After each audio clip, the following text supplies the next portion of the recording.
ನೋಡಿ, ಸರ್ಕಾರ ಕರ್ನಾಟಕದಲ್ಲಿ ಆಡಳಿತಕ್ಕೆ ಬಂದು 2.5 ವರ್ಷ ಆಯಿತು. ಈ 2.5 ವರ್ಷಗಳಲ್ಲಿ ಅಭಿವೃದ್ಧಿ ಕಾರ್ಯಕ್ರಮಗಳು ಏನೆಲ್ಲ ಆದವು ಅಂತ ನೋಡೋದಾದ್ರೆ ಕಣ್ಣಿಗೆ ಯಾವುದೂ ಕೂಡ ಕಾಣ್ತಿಲ್ಲ. ಗ್ಯಾರಂಟಿ ಸರ್ಕಾರ ಗ್ಯಾರಂಟಿ ಯೋಜನೆಯನ್ನ ಜಾರಿಗೊಳಿಸುವುದರಲ್ಲಿ ಅದನ್ನ ನಿಭಾಯಿಸುವುದರಲ್ಲಿಯೇ ತನ್ನ ಕಾಲವನ್ನ ಕಳೀತಾ ಇದೆ, ಹರಸಾಹಸವನ್ನ ಪಡ್ತಾ ಇದೆ. ಇದರ ಬೆನ್ನಿಗೆನೆ ಸಾಲು ಸಾಲು ಹಗರಣಗಳು, ಒಂದರ ಮೇಲೆ ಒಂದು ಸಮಸ್ಯೆಗಳು. ಮೊನ್ನೆ ತಾನೇ BR ಪಾಟೀಲ್ ಅವರು ವಸತಿ ಇಲಾಖೆಯ ಅವ್ಯವಹಾರಗಳ ಬಗ್ಗೆ, ಅಲ್ಲಿನ ಲಂಚಾವತಾರದ ಬಗ್ಗೆ ಸಾಕಷ್ಟು ಮಾತನಾಡಿದ್ರು. ಆಡಿಯೋ ವೈರಲ್ ಆಯಿತು.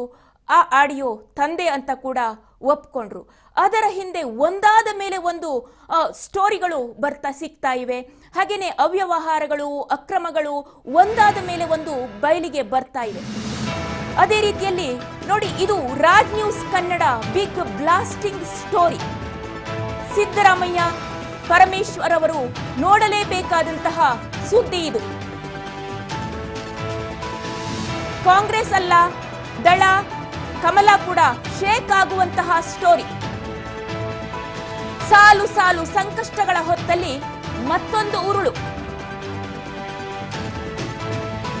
ರಾಜ್ ನ್ಯೂಸ್ ಕನ್ನಡದಲ್ಲಿ ದಾಖಲೆಯೊಂದಿಗೆ ಸ್ಫೋಟಕ ಸುದ್ದಿ ಬಯಲಾಗ್ತಾ ಇದೆ.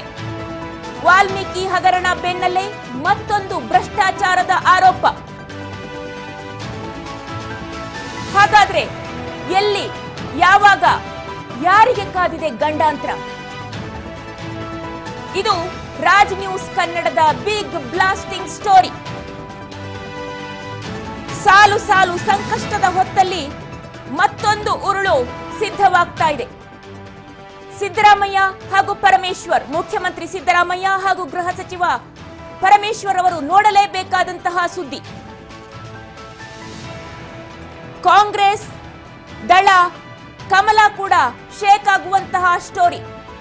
ಯಾವುದೇ ಪಕ್ಷ ಇರಲಿ, ಅದು ಆಡಳಿತಾರೂಢ ಕಾಂಗ್ರೆಸ್ ಪಕ್ಷ ಆಗಿರಲಿ, ವಿಪಕ್ಷಗಳಾದಂತಹ ಬಿಜೆಪಿ ಅಥವಾ JDS ಆಗಿರಲಿ, ಎಲ್ಲ ಪಕ್ಷಗಳು ನೋಡಬೇಕಾದಂತಹ ಸ್ಟೋರಿ ಇದು.